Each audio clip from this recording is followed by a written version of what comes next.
Let's talk about a guy I'll call Mark. Mark just celebrated his 50th birthday. He had the cake, the funny over-the-hill greeting cards, the whole 9 yards. But the morning after the party, Mark sat alone at his kitchen table, drinking black coffee, opened his latest retirement account statement, and felt a sudden icy panic set in. He'd been working hard for over 2 decades, earning a decent living, paying his mortgage, and raising his kids. But looking at that balance, he realized he was standing on the back half of his career, and his nest egg looked dangerously small. Mark felt hopelessly behind, assuming his only options were to somehow win the lottery or work until he was 80. But what Mark didn't know is that the folks who successfully cross the retirement finish line don't rely on luck. They rely on a very specific set of strategic catch-up moves that kick into high gear right at age 50.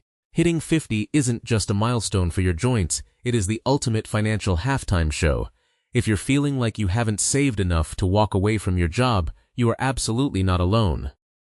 But the wealthy, and those who are intentionally on track to become wealthy, treat their 50s entirely differently than the average saver. Today, we are going to walk through 6 powerful catch-up moves that successful pre-retirees make after hitting the big 50. These are moves that you might be missing out on, but if you start applying them today, they can absolutely help you maximize your final working years. Let's start our countdown at number 6.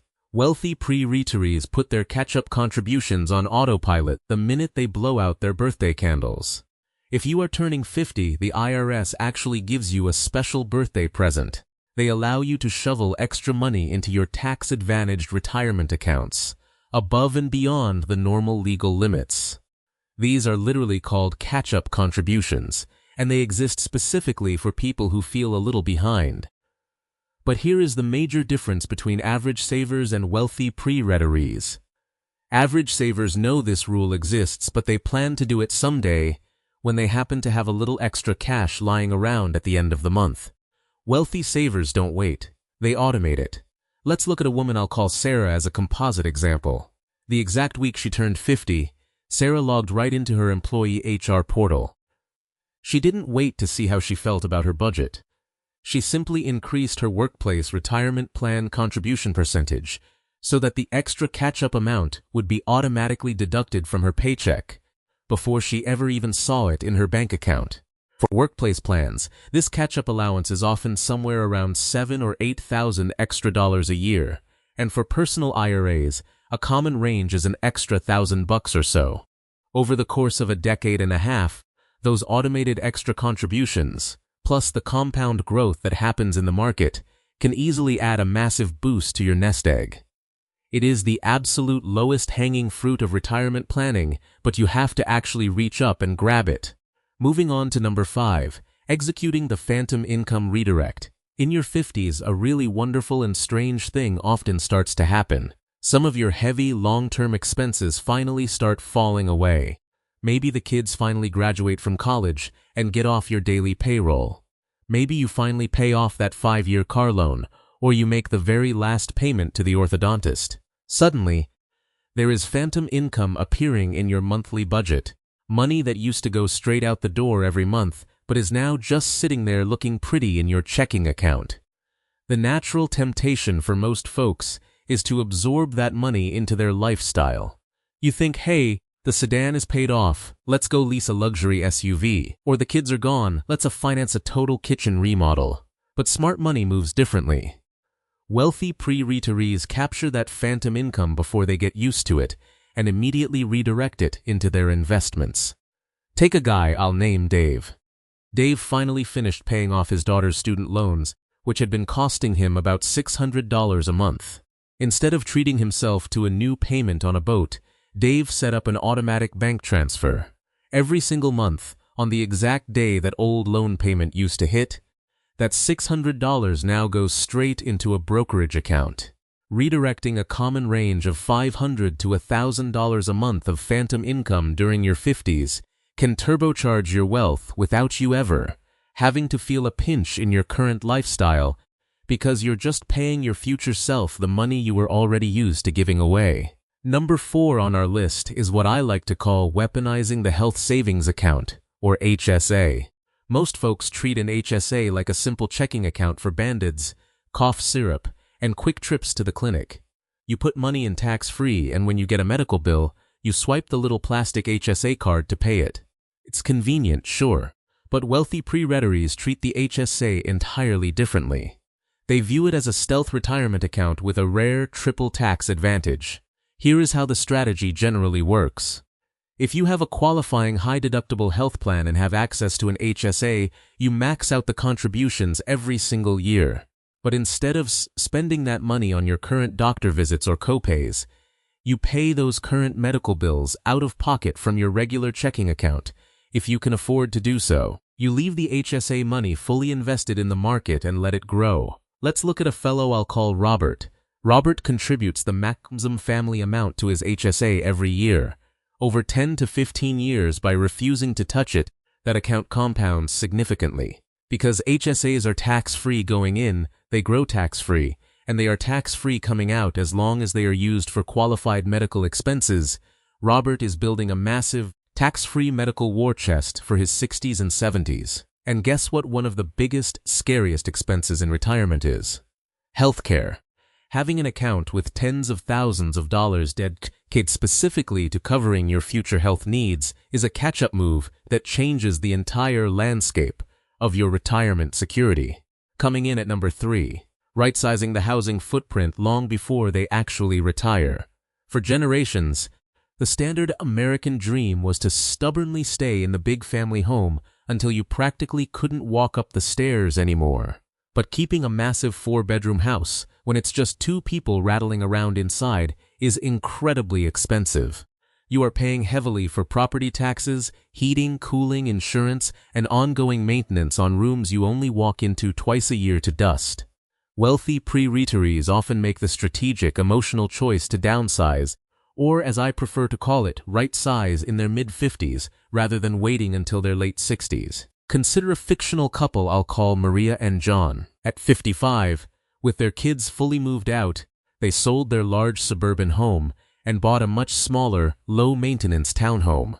By doing this early, they freed up a massive chunk of locked home equity, often somewhere around $100,000 to $200,000 for many folks in a similar situation. But they didn't just put that cash in a low-yield savings account or go on a wild shopping spree. They aggressively invested the difference. Furthermore, the hundreds of dollars they saved every month on utility bills and property taxes were also funneled straight into their nest egg. By right-sizing a decade before they stopped working, they gave that freed-up equity 10 extra years of compound growth in the market, completely transforming the final size of their portfolio. Number 2 is a vital one. Performing a tax bracket fire drill. When average people think about their retirement savings, they usually only think about the top-line total number. But $1 million sitting in a pre-tax 401k is not actually $1 million of spending power, because the government is standing right there waiting to take their cut of income tax when you finally pull it out. Wealthy pre-retirees don't just focus on how much money they have, they focus intensely on how much money they actually get to keep. In their 50s, smart savers start looking closely at tax diversification. They want money in pre-tax buckets, after-tax buckets, and completely tax-free buckets like a Roth IRA. Let's imagine a guy named Tom. Tom is 58, and his income actually dipped a bit one year because he transitioned to a consulting role. Instead of just coasting, Tom used that temporary lower income year to convert a portion of his traditional pre-tax IRA money into a Roth IRA.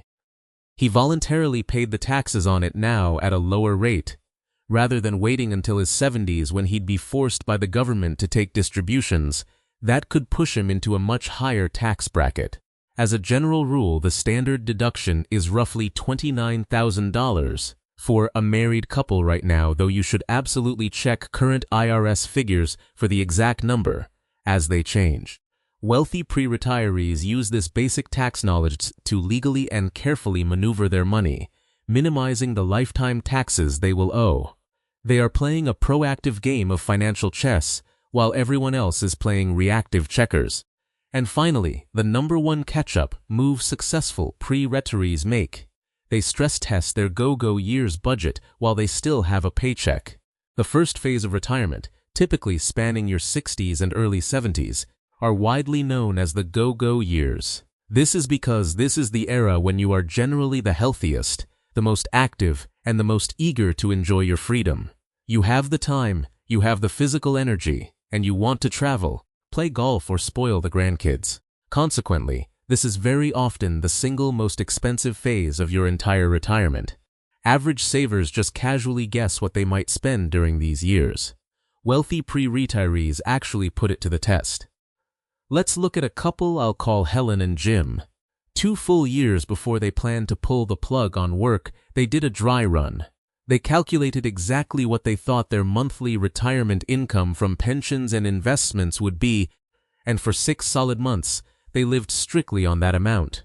No dipping into savings, no cheating on the credit cards. They quickly discovered that their travel budget was vastly underestimated due to inflation, and their everyday grocery and entertainment bills were significantly higher than they thought. Many people find they actually need 80 to even 100% of their pre-retirement income during those early, highly active years. Because Helen and Jim stress-tested their budget while they were still working, they had time to fix the gap. They simply worked 1 extra year to heavily pad their travel fund. Doing a financial fire drill while you still have a steady income is the ultimate peace of mind strategy. Now, before you rush out and try to execute all 6 of these moves by tomorrow morning, let's take a quick reality check. I want to be very clear. This video is meant for general information and education, not personalized financial, legal, medical, or tax advice. Everyone's situation is completely unique. A Roth conversion might be a brilliant, money-saving move for your neighbor, but a terrible tax blunder for you based on your specific income. Downsizing your home might make a ton of sense in one housing market, but actually cost you money in another. The strategies we've talked about today are broad patterns that successful savers often use, but they are not a guaranteed, one-size-fits-all instruction manual. Always take a step back and look at your own puzzle. Sitting down with a qualified, fee-only professional to review your specific numbers and goals is one of the smartest investments you can make in your 50s. The main takeaway here is that your 50s are not a time to panic. They are your prime time to optimize. You have the earning power, the life experience, and the runway to make powerful adjustments today that can absolutely help you retire more comfortably tomorrow. Start small, pick just one area to improve, and let the momentum build. I'd love to hear from you. Out of the 6 catch-up moves we covered today, which one surprised you the most, or which one are you going to start working on first? Let me know down in the comments below. If you found this video helpful, please hit that like button, subscribe to the channel, and share this with a friend over coffee. Keep focusing on your future, and I'll see you in the next video.